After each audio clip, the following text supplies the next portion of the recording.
Isang napakagandang hapon mga idol. Narito ngayon tayo sa ating likod bahay. Kitang kita natin nakabukular ang bukid. Nagsisiro visibility talaga ngayon. Mga idol, yun, andun yung bahay natin pinupuntahan. Napakaraming tao pa rin ngayon. Sobrang lakas pa rin po talaga ng ulan dito mga idol. Napakalawak ng bukirin. Ayan po iba mga idol. Buti lang bumawas-bawas. At good morning. Ay yung pa rin yung baha. Napakalakas, ano? Makikita nyo, walang puknat.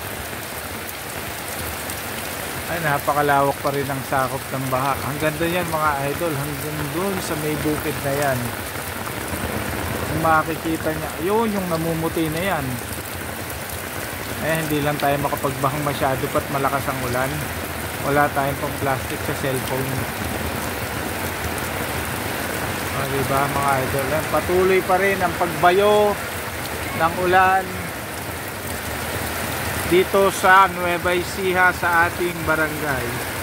Ayan mga idol, ang palayan dyan, wala pa naman. Ayan ang baha, makikita nyo, nakapayong na tayo rito para lang maka-update. Sa likod, baha pa rin.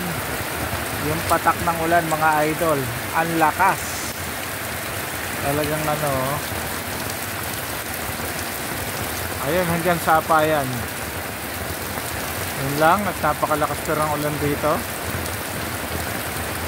Grabe. Ang dami pa rin nila yata sa baha dun. Talagang ano, walang puknat ang ulan. Napakalakas. Yun, hanggang dito na lang, and ingat-ingat sa ating maulan na hapon at magdamag to sigurado. Ayan, grabe pa rin ang baha.